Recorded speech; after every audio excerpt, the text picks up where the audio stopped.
koko kya ensonga Xmas Cup basibire tuli kuli omulisi mtete Hoima atikola timu ganje kasukuni gitaba mutiko chino na kutabolere team that is team yakweta Kisita Cell ekisokole kwatagane team ibakweta ya kuhiga lowa akalora Kisita Cell ekisokole tera kuhiga lowa igoremu hali asiro rampant abulu tuli mu round first preliminary kugamba tukwelevizing abantu tunanga tutakoze ikopoke nikasokoni kitongoleko mu bwijwire tukona mtu nakasokoni kwa sana mwenye bikibiti kuta coins equipment zone zikasokoni zibaherezwa equipment zone timu zone 10 zikasokoni zone zezekwa mpira nakaze mwatimba kana kasokoni kafuna mukisa kufuna atamda jazz ngoga apwire kuno abenti kumuvinga kurungi akanti nabetugenze mpire nabesi yuko ne yeba mpire kwa kurungi genda kurungi akozi bakisokuna device ingebwa away sifa withank abantu nywenda babiga abaranti kuiga kwa mipira nyingi muno na kutabunibe abiga alowa yikuti kuno kutagana na wiga apa baranti kuiga lowa ikisokune tirebwa abiga hapa ikozi kwa isatu hali egoro ekaba emu eti abujyangambire twateze paka zamanyo mujyanga nyumugamba wewe mpira guno abetinga mpira guno wewe ngutina kubetinga n'omusajja wewe ompira guno gubetinga oti agwe 2.5 nyamugamba wewe musajja yi ora ndisizana ompira guno most guleke buguruke bakora mpira guno kisati kalo kanyimunikiriyawo bali musajja kabetinga mpira akana kubeti mpira kumugomba basoko kumtuza akuba mpira guno sifwa ogeze nola mayiti manyene sakole mayiti kumanya ndakotaga mulisi okubeti zakole maniyo ndakotaga mulisi leka sasa n'abasajja baza bamaniyo saje bakyahumiro abo international break leka tuleke tugere mu anyway mpira mwingi sio kubane kina maiso amulingo meni kugambira anti teams za kuga mbiga tunawiga olobwa tunawiga apa sikuwa ezo ziri mu city west division ziri west division kule Hoima kandi niziruga mu Karongo zisiza Karongo niyo mpira kasoko ni kutandikiro ko ampra kasuke malize batimba mikoto sero tugenda bindi then tola atola mpira ugasoko ni kusebera timu atukaranti afsija manino adari si aba Kisita Cell basokuna ndagaruka kwamba basokuna kutagana kuiga apa akana kura true that was emu ali emu kura then atakuwa kugera mu Kimbozi Ward ibija kwa 15 kyaleke it will be Tuesday tomorrow kika nyinkya upi going tujako kugenda kuiga akandi naso ko sabene mpira tujako program kyalwa biyamba jakuna kutagana Bujumbura then truly zijakuwa zigenda zitiyo anizikuwatagana kyalwa biyamba nikifani kuwatagana Bujumbura otyo mulingo biga sibikuwa isamba then Florent akiomboza namba 2 ijakuwa kuwatagana na Bujwahia iziki kujakuwa kanyekya antukamba we call upon your presence zoko nimba you can continue zoko nimsagika akozi sofa abiye umuntu if for us we normally consider obo umuntu asyo kuna kugayo isiro kuba na rangirira ikintu kya iko umuntu cause tulangambiri oli hansi kuli tungambiri kuranga ikintu kyawe ntinda so tusatimanya yes but we always give much time happy to be following up but of course educate abantu ipira negerega maiso tunumenga sure that we also concerned issue ya covid kandi tulikuwa nogera mu kisahe antongera kujukiza ntogera tusojwe ile mask then we making sure that this social distance manye mu kisahe asotawa social distance habo kubanti goro wane inyo wiro bwakazikiziki buli mundu wena bana ali na skompiro subaitu mask alise inyo kubaho bokono sobora sanitizer ebyo so to me was a to maintain is a little bit mix around it's kind of development our talent identification and development so bokono teams uko nzisamba abana baidia baingi buna bali hasoko aba wewe batakolebwa and kandi tuwena chance embi covid yali eziye tuweyahimye season ibizo n'abantu batakusamba omupiira tulina abaana balina talent ezibaire masomero baitsa kusamba kukola post primary so twesanga nti bakaba bayibekalireyo batayina exposure yona so now it's very great that mwana wakuga kusamba mu tournament Kenya tukura nti ajja kuba nazoka ajja kuba namanyika nikura nti nabamu kakuba rundi abali amyaka hansi myaka 17 18 16 baba ni basama mu tournament Kenya maybe in case amasomero ga King Bro kagama na for example tu kwa post primary egarukiri so je kwesanga tabana abo it's good baikale mu tournament kezo kandi nabasanga bugezo kuranti nenyi mugeyo kujumbira tournament kuikara muri active badam sadoma bugezo tumuli mwana ibete gana kwalisa hamu this year ngikize kutaja NCMB government ya Uganda ibere byemizana quiz ugeze no rura musino epaka is at Tokyo Olympics as you report zileta ka sente ka mali muno hali mu economy ya Uganda quiz remember emidali kesiyo kuba ne hangulibwa sanje ba tochichi nanga government yekola ki aniye kuba ne even organ ya kiasente ado marketing ihanga because that's a very big exposure harulengo rwa international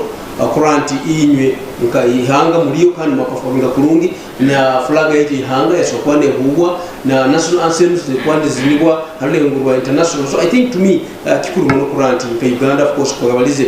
kibimzano mo especially banka kuba an ambassador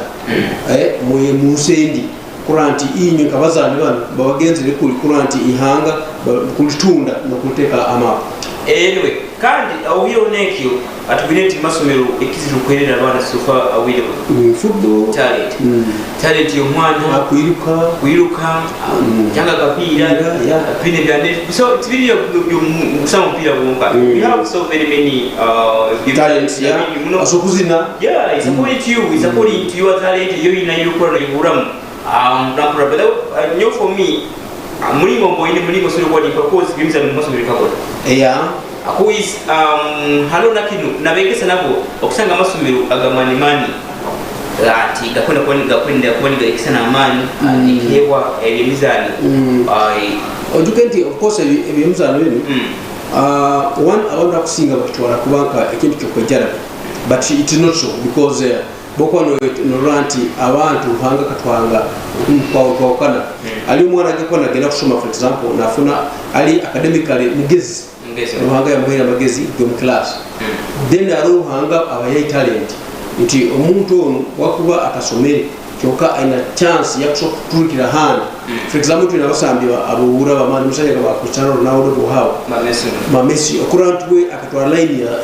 ya sport baitu wali tukoze sasa nibo abagega munsi yo na muslimu so abagega okusinga so I to me abantu abazaire deska but supporting abana in sport then ikutuleti tournament kazo zikuijaza Christmas Cup because togenda kuruga hansi from nowhere okugenda kusamba Uganda Premier League okagenda kusamba kitu kweta Big League okasamba Regional League ono kuanza kubaho kopo tournament inagira step by step until oika a level yokwetana niwe niko bityo abazaire mwira kosuna matama course mwana tibibwe wina wikara kwa you need to get time after the children as already confirmed their talent here okusima kwa YouTube kugira musija mani muno akasura Ismail akuzija kozere kitu kya mani muno kozere kona sika ya bandu na watu abaye bamulire tufa ako isi abire buno amulingo atukrora amulingo mpira nige kuba ni sambwa tutunga kumanyirwa omuntu najana gamba nkayibo sufana najana gamba omwana ngakana sound yes then no maliala likingiro proper musanga mtime kitala musanga because nkaitwe when you are scouting omwana tujja ku scouting musange omukawo muzigati muzaidi ikati anyway niko tukala tutia kunyora television akanda twiro mwa tulinga kwa tukweza wrap up ya chikopo kino kya Xmas Cup akanti because we know that video kwa hebe we have it go further information on those Xmas Cups that bigger musakoni mtunga akoze kwa tukasura kwa tulikinga atukasobola kuba nitulula mulimu tukasobola kuba tukikwatamu mpolampola tugezero katiito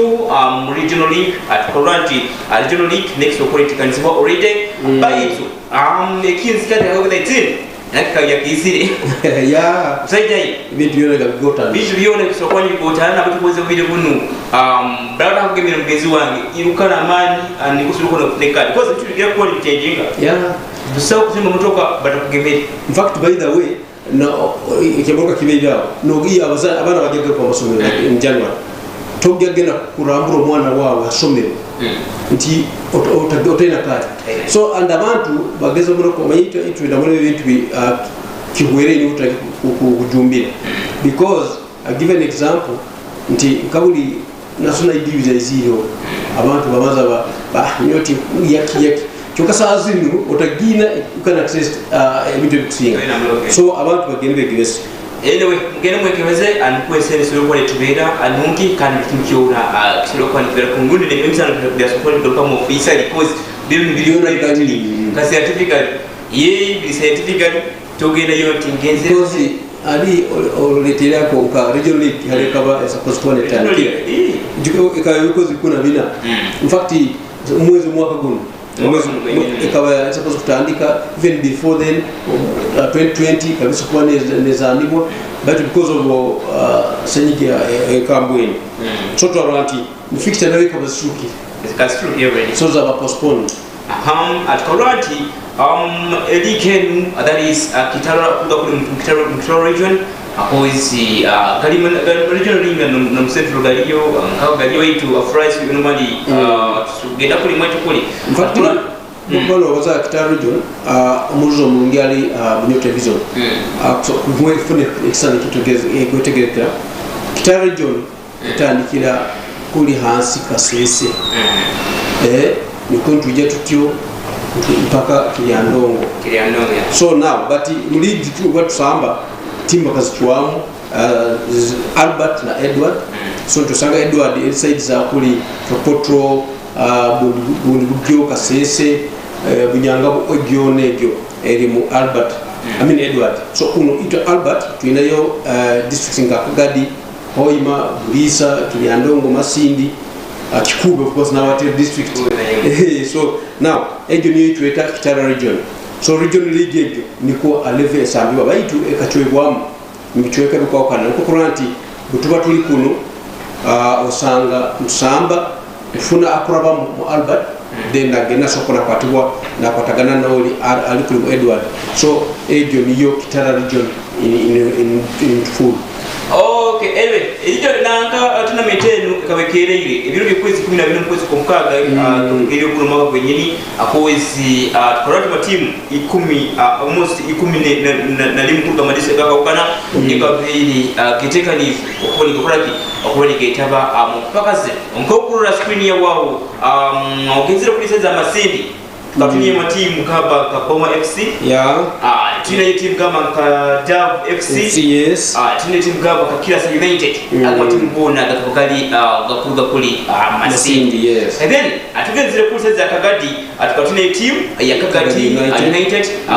you can hear akati tuniye kiyongo Kagadi and then natugezere Hoima tunayikatune timu ya Bujumbura but as far as ebitu bibira mungo bindukire akoes a team yasija mali muno bakibanja kibanja team ebyo bijuka yabene samba ne team yasija mali muno Kitara FC examine team kuzaza gorobyo ko akabadi musajja mali muno ilu musajja bagibire bibara bali musajja bambi akabona na samu mupira ngoka kihura kiwanya fusige timu ya mani izende kura kurungi play yoni yekisire kuba ne samba ya no ngabino mpira kwa Kitara Juweli the friendly match basambi leka sokole yolekya mani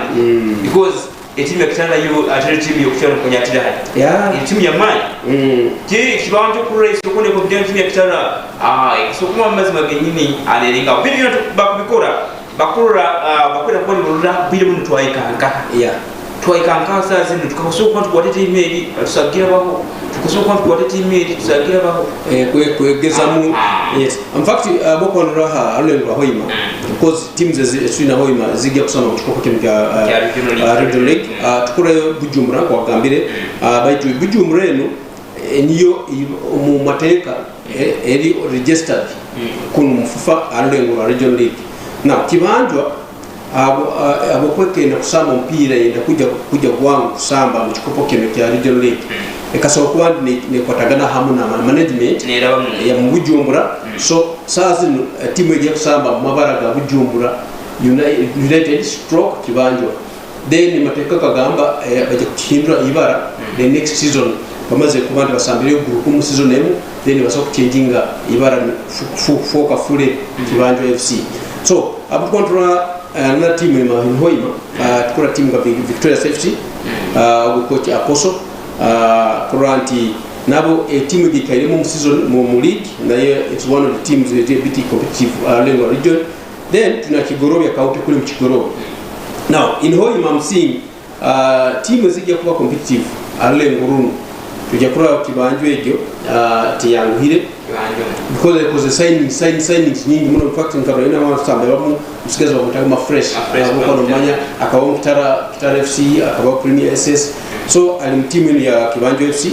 and then tukura of course victorious of now abasanga baba kusinga bamu bakasanga bakubandi baruka because bakonoka edition Southern Striker wa Kitara tuna usigazi nkaba Kasaija na wakarugamu ya Kitara so now Apostle amekuwa na muno kuna atakombeka timu yake then Kigorobya ogenzi wetu Kigorobya county nabo tukona na mebe kwa competitive now another derby oba Otero Amani ugenda kuba mu Bugaro wa Masindi bali matimu gona ga Amani super ndio apart from class United but team ya DAF amna Boma yes aga matimu ga Amani muno because you get Boma na DAF bana watu baikairemo mu season eno bamini mu chikintu DAF takageza mu big league ekamanza kuba bayini mbilenyi Amani muno na Boma FC so now until DAF garuka yokuruga mu Premier League garuka Hans now to another battle yajja kuwana currently oha aja kuba oha arule nguru wa Masindi tugende kulikira ndongo mugezo wa munyamyano wa Tatakaiti that is Kianda Town Council nayo Amani hamna jeje saidai but to you uligeno otukeje koleta ntwa ale December moya aya government confirm deal but ale now boko no Otaruno alina timu endi tukweta na Leopards na ka kuli Leopards kuli ya nyanja isusa na straight mu timu zini iwe hano kiro batufanya uwe mlimo mkura amatinga mlinga sokoni kombeke wa safari na course okezero nora a team yosije Amani muno abaguma FC kusaiza Masindi bwiye buno abasije bisiro ko andi signinga bali abasajja Amani muno okezero nora coach Kajambia amlinga izile anagenda course we team ni ya Boma FC izile samana matinga muno the South Friendlies aisandio na team kama ka Super Eagle okurusetsa Mubende na team kama ka Super Eagles okuruga ajumbe team Super Eagle na Super Eagles okana okurusetsa Mitiana no team ya Boma FC izile kwa kurunga ma teams fa angesamba hona gago akandi season tebugire mukonka esekule seninga abasambi abakungana ingana apana okuruga matinga kakokana kandi nese okone bizinga bana aliko gamba etimen ugeze no musajja Amani muno amenyibi ka Bantam Robert musajja wetu uyo no wa BBS omusajja no waikara Boma FC mulingo etimen ugeze mulingo etimen ogizulire muno girora etimu ya Boma FC bwire buno irarulengo rwa Amani muno cause orulengo rwa Amani okupimira for me because now tukabe kusamba league so abwire team ya Amani bwire buno so far ambulo kusakono ginolera okugirora Amani abe kutekamu and na friendlies eze kusaba because sisaga basakuja gamba etimen ruwe team ya Amani mtaka wini kikiki yaso kone because at the end of the day ite Amani go mpira na team yona eba build up matches because maybe no manya tinaka no exciting abasamba kusabata but etakaba yekuwa practically munesa mpira you cannot judge them. You can't judge, yeah. That's why nanyo ndugiye yagasukuni ngamatimya Boma FC cause matima kamkurura so far agali regional league tika kutinisa bila bando kia kuja kwanza bado kune kwa sababu covid au imbele rule because kingi kilo muyigana no video yeah isiyo na Uganda in fact kumanyisa amgemizana because timo bagitera ndi tukatina kusenda kakumwa covid wadi nomuta kutajesa kudefeat ingile be kutire utenale no tuneka kama kaseti kakora kitika kumura bila vitu vitakondo birora by so far nyo wan bido kuno musangeni betinga bwire bun etimya Boma FC kuteka kinkumo akandi mkono gutawo yeah but itu koka na nyowe 11 boku bano tunulira teams in because sikuja just kumara kukabaza baza taina practical game that it was 0 by to in preparation tukure teams for example team ya Kibanjwa then tugambe team ya Boma because Boma take kusamba game physically incuranti tingijo then tuna team ya Kiryandong Town Council because Kiryandong Town Council it's samba li friendly matches almost every week around 2 games no ranti performance yete limbi ina cause yero nti nabo bakwenda competinga and they know to them bawanye kuna lio Boma Boma of course in organization they could be okay somehow better but on aksa tukabaruzero but expect miracles because to them I don't think we are daft iwatakururaho ati let me tell you mbidio mizana binu tikiriga manti munyo mpira mti by chance it depends amlingo a team subiri kuba and ukiforminga iwe ka coach because it depends amlingo a team osubiri kuba and ukibuildinga maniki gasubiri kuno teka uko ndiyo kusubiri kuno teka because mpira ndugambe mpira kwikala mpira yeah hati now utuko tugendao isongere tugenda kwetegeza muno the technicalities za teams in one oja kuanza kumanya who is behind those teams one on technical aspect nga coaches tuina ugambire tuina Kajambia Boma tukawe kuba confirming kurungi wa Kiryandongo then tuina kuno Kibanjwa but now coaching kalele kukeba but looking at experience mpira ko maturity boko on fulira a level of experience da vwe tingono kiyo da awatingira para davu ne timu umanyire amlinga of course ageze no ramutinya davu abasambi ababaye yeguli bola kusakona bayi kana genge asafa bwire bunu amlingo kitu cyakubendi nogamba wewe amost ekitu kiri kijya kwani kilota kiti because binga bakugara kisha mtu tugabiye bwala yeah but baye mupira da ezakuba team yinga legend ibiza likaide mukandi be team ya man no baitu bintu arofu mu rugamba amezi gakurukira hari gakozereki gakurukira so nkimanyisa ki nti team gadafu njo ngambira ati tandikira management they know what it takes very good kuranti bararule ngoro ndo kuranti bakuruturuka management ya dav nuwangi soka because atwene musaita mukuru Julius ikasubiri kuba anakora kikintu kyamani muno because okese no team ibiri zaina mulingazi lady davs kun mulingazi rwasa na kero na government because kusanga wa matimu gandi gakushika musende government cyuko musende na ngana mani bona muntu wenga anbugamba davu tikiali team kia because kawani baza kusema na kanumsaide umu twinga baza team ya davu ufute itakole tukase kuko zaidi zoko bodi jambo zipa nyakamba team ya davu ikira mwana kana kazayo ka team cause so we don't titukawe kugiriraho want to see atukuna kulora team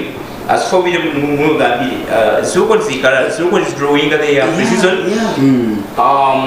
niko barakali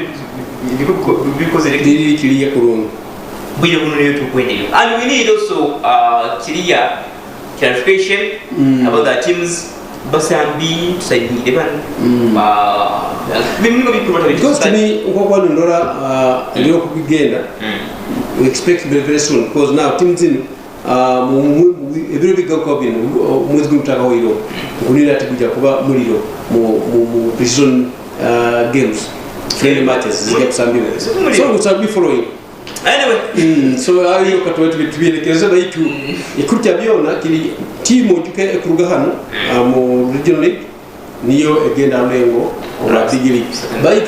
this time round bintu bikahinduka so banyo kutegereza okwira buli twasambaga timu zibiri kuruga kuno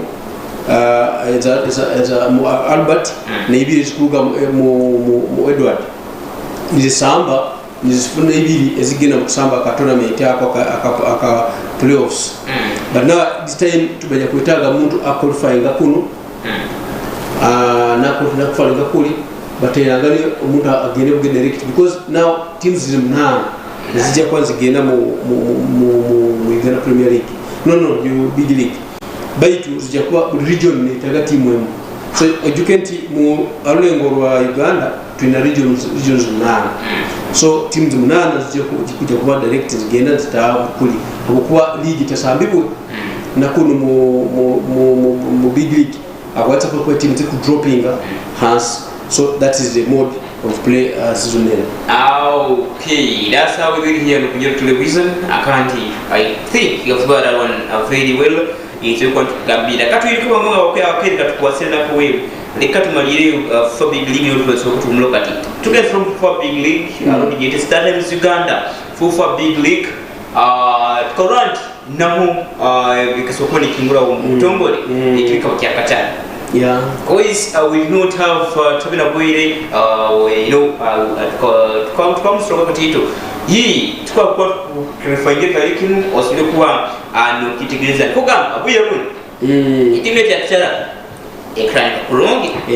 mwenyewe tumesomani na kama hizo I don't know what but let's pray hard and if you sort of enter maiso kurungi mninga sio kwa nitaandika because at currently itimete akitareni ikawini songa nyingi muno is taking up place because at current team ya Kara FC we are promoting ngiro kone rugamu mu Uganda for big league negenda super league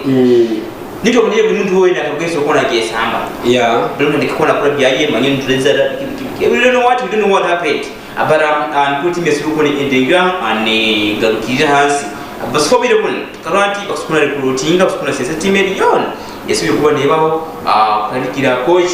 hamna kusamba bamu awatale bamu na bamu atekuna leta coach omuhiaka atorant coach na izena mani gaidi muno coach korati ya kusokona promotinga almost my team akungana ngana nana na promotinga super league prakan ukize no nyongo sima coach on coach akoizira tandikiro atoingiro prison bangwang basamboina kina na tibantu basabena kuna muruyanja dinto rati timu sokoni lotsa hao niko kurati netiwe yakozire yijuiri masindi municipal system because ni kiseke mu kugezuna ke exokoni likumtito gamani muno amoza tali timu kusanga mwaka kutera hiyo kitu kile exokoni samana timu kuga mujinja that is Black Power akandi tonamfa kuni yeti kitara exokoni kura amira ke bali no nisyo kuri tire goals kaba ibisatu hali egol azikaba ibiri in fact maze kuruga hansi lengo tukwetarwa bakabakite iguru ibiri so in fact ikora come back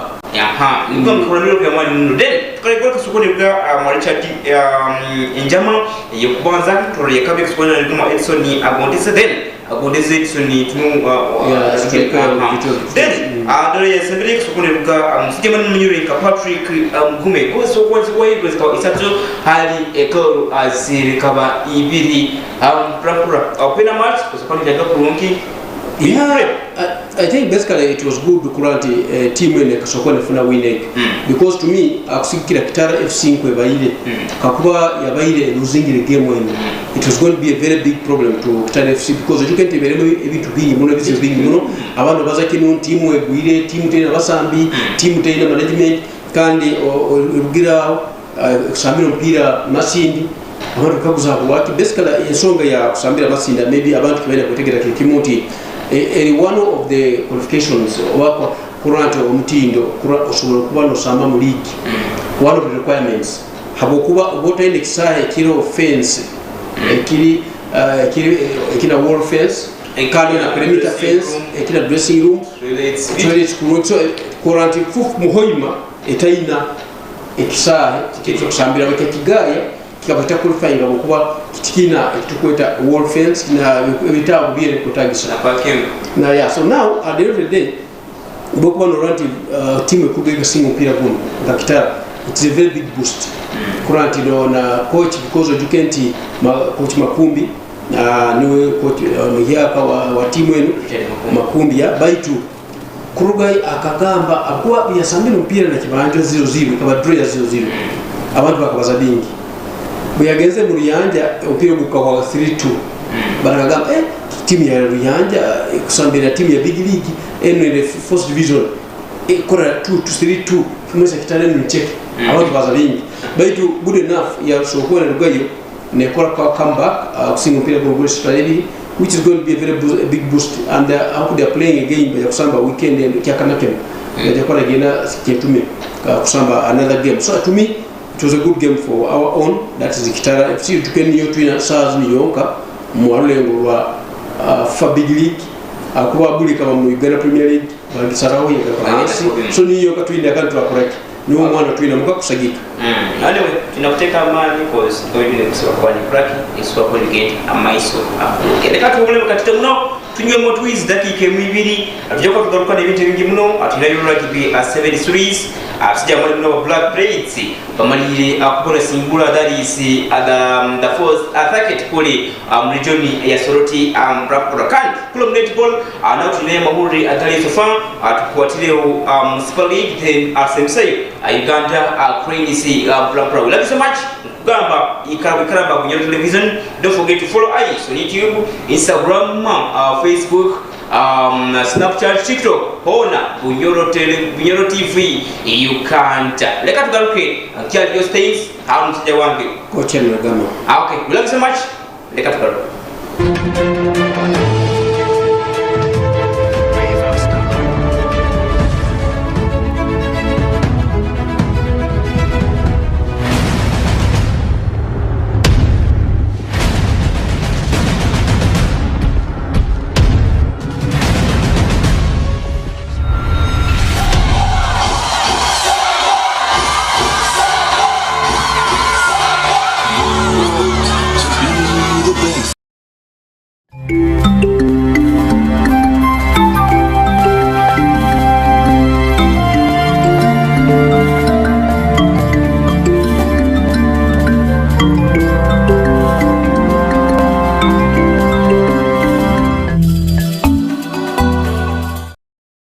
Kahalonde serena iwe ija banzo ije ochumbisize kali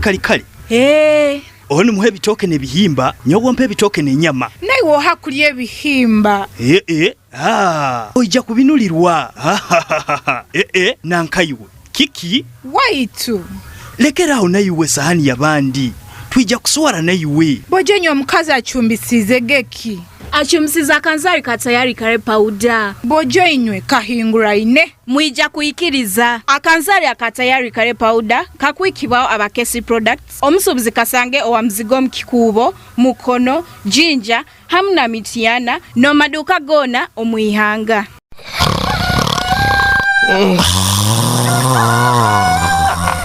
naye gwe ababi enyumbeide mwenyubeide nkutekera bulungi emmere yange kyokka ekinnuma n'olya ku katono bwe kati nodda mu kubongoota simanyi kyennaba kozesa ku byokunywa bya entale owuna okubongoota entale bw'onywa entale namba emu ayoza obutwa mu mubiri n'okuwa appetite ate bw'onywa entale namba 2 ofuna amaanyi mu mubiri n'onyirira n'odda buto ate kufa abakyala lino ssanyu lyaffe ebyokunywa bya entale bisugoddwa bulungi nywa entale ubeere w'amaanyi. Oine bizinensi yawe oine ebyokutunda rundi oine ebyokukora kyona ekwakwetagire abantu bamanye Bunyoro TV turoho leta bizinensi yawe ogitere abantu mu maiso ija orange naitu ha muhendo ogokengangana tuli ha chombeko kya Liberty Broadcasting Services ha rugudo rukujja Fort Potro opposite Centenary Bank Hoima omukampala tuli kamo Chachira Road oba tuikira simu zaitu zinu 0795 oba 0772 oba 0773 oba twikire ha email yaitu nokwesa Bunyoro Television Sales@gmail.com.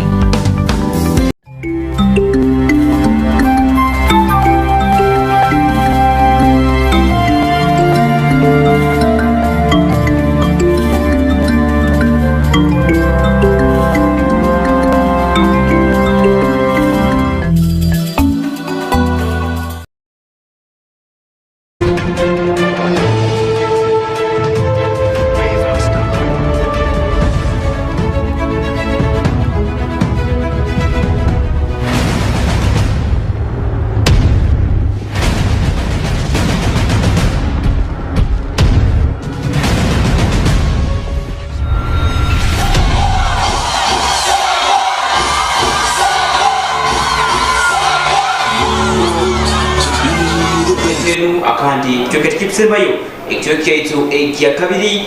ngoza kusima ngoza kutangirira ogwo wena yakatweyunga kozi we the journalists we normally say buli dakika buli saa abaninga mu ya eteka zatikali mu mkwatu akati abantu mkwatu okutegereza tulimbe misano andugamba kiyo mkwatu kino bwawitu ateka kwa somanti norola abanda okusinga bakira enyanda amteire that what mean omukwachu pora dakika ana netano andugamba I will have only few minutes to want to rukano okwangere bait amahuri tukenda benye muno akanda katukwa kwa sharinga ho hamu anaiwe pora tugeze lokati ito kuno omragibe Kulanti Rogibe 73s anayo izi anegenta mprapora kuran the first circuit exrokuba ne sambiro hanu university exokuli sambiro hanu region ya central adetwa ulanti exokuli bakula kia the Bronze atoranti a team alunde team ya Cobs enekyo kulikuwa representinga ya Uganda aliso yokuboni hangula that was against Rogibe a 7 series akandi atoranti twagenda mugulu bintu second genda kulungi almost amatimu 10 akonegana 10 nemo matimu 10 agasukwe kitwa mu mpaka zino nakatukule team ya Black Plates team ya Heathens team alime team gani muno kama team ya Cobs alime team ya Blue stuff like that matimu gani muno agasukwe kitwa mpaka zino atoranti team ya Cobs ekasura kuba twakize kule mugulu mu second circuit next kule galakira igo cause team enu ekasura kuba nesinga abagizi bayo cause kule singa Black Plates niyo bina garukawo 8 points 23 then Black Plates 8 points 10 na mwenda kwa msiki range kabahabo range zone obayemu obayibiri ekikula asingire then atoranti atorukaho sokwa kugina musotika tito tosokwa tusambayo that was the third circuit atoranti bidu kasuku ni wata kurungi then atorama team abiri kasuku nga qualifyinga it was last week the weekend we just repeat amatima beka kasuku qualifyinga samba that is finals atora team ya Black Plates sama team ya Cobs nga kasuku qualifyinga then Kuranti it was a terrible one a team ya Black Plates kuni kutoka manno akati kuni tieti ya sijamani ularizi aba Cobs kine kitu ndasoko ni kinira no but the Cobs basically they not new this game but ikaidemu ikazana so it's not surprised that abaksokuwa ni performing what. By the way for me according to me it is a surprise because what is nyinyi integreza mu mwezi wangu timu ya Cobs zenu amli hemu nyingi zende performinga atwineti isubikuwa le watao bituka bikawukana ize ne kwa kulungi yes kandi timenu abasa bibona abakira kundu kende kundu representinga timu ya Uganda bakekuruga mu timu muno yeah so experience by nakyo but koza by nayo timenu ya Black Trades for me and that's what kitira I don't know what happened results zones in football or in any sport for example even in rugby the way you perform they currently also call form kusinga mugenzo wa ali mulungi muno so if you prepare well and what you have the day or your uniform and you are doing well you win the game. Anyway, timu ya sijamano wa Cobs timu ya sijamano aba Black Quest sokone flobonero amakumi abina kamu akatoraje timu ya sijamano aba Cobs sokone flobonero butatu bonga do mosi bali niko sokone ndabekyo msuko mkuma niko bigenda bitwe mizano yeah so I think obutukugoko tugendo mu netiko katito motet boyatu ne tunayo that tujakubene Uganda Premier League bili na sports villa na bio abasaje bakolisa buti okay tugeze kwa community poll community poll community ya secrets ni sio kwa ngine kwa represent kwa Uganda zile kwa kulungi community mu matimu ngikizibone sabona mahanga ngikizibone kwatakana nako ngikizene kwa izene kwa kulungi kadi kutira nyingi tekutira something ndeye kama ndiri kubidi no aikisura kwa kwa Yesu kwa kwatakana sijama na kusema no kwa muyanga ya Tanzania kana sio kwa kutira ansanya msaju amakumi abiri anamwenda mpura zibege finals remember akandi tukaranti mkota 1 extra kuboneterwa Tanzania exponeterwa makumi abiri musanju mukura 3 sokoneterwa makumi abiri musanju then mukura 3 sokoneterwa musanju 18 then tukaranti Tanzania mkota sokole sendere timu ekumaliza mpira tukaranti next sokoneterwa 8 aikumi na musanju mpura kisano tunuramu abakazi baita na program ya Uganda abakeze abasika kuna program ya mali muno abino kazo mali muno manyirwe nkajowan anambungu nkazo bambishas forward hard okweso kuna tigi team amutino ga mali muno tukujente bana bayingi abasukona samba akozi nabasukuna walikia amutino ga mali muno team yetu atwenenti Safi na Luanja ono kipa waitu aleko Luanti atewan anambungu atona Lilian Adio arusi meme atona Nora alukuse Irene Yaru hamna Stella Oyela mplantura kandi abo ikara katebe atukalanti Jessica Achan Margaret Bagala Asandra Anambrige Anisha Muhammad Nakate Anashatia Anasanga mplantura kugamba ebitu kasukuni kihenda bityo mkunu sando that is obwa netball kugamba timu yetu of course ya Secret esbere kuba anihakura paka zino mplantura it was yesterday ekitu birike keje member to follow inge paka zino unaweza radikie mpaka no kumbuka kuika mwesiwe kuwa ni security okay of course tukurugoko tukwa tugenda kandi amo Uganda Premier League ojuke Uganda Premier League kahomuramu hafa ekitukweta international break baitu tukwa tudoko tubagenda muno makuru gabaire mu timu ya Sports Club Villa jukenti ebaire mu nsonga kuruga league netandika ebizi bingi muno jukenti kokora fixtures etagiteiremu mukubanti ikabaine bikula kinga and among ebintu bimuli ikabaine la kinga ikabane baza ibintu kebya leadership owekulembeze oba team eno ojukenti ikabaitaina ekitukweta club president oba club chairperson na ba kuonderawo na ikyo mukaga ojuke finally bakaija bafuna ekitukweta owekulembeze oba team eno awakufuna president wayo ibyo kyamukaga bilikuna bisatu bakasokoni bakoma kurani bafuna president beto jukenti koma kuno kujagamba it was just kurabya omuntu habo kuba akaba omuntu omu that is Umar Mandela isoye kubanti niba nagumizibwa nka president wa Sports Villa that is keka mukaga offices za kuli 6th Street and then vice president bateka omusajja mukuru otukweta Emmanuel Misaga akabaho president wa Villa hanyuma yimyaka pesatu enyuma nyuma kurata abagizi bakasakona rugari bagama no Misaga bintu bikota kubi bazo kakarwaju so Villa yagaruka mu ngaro za tukweta interim committee yakabane kulemberwa mukuru bakweta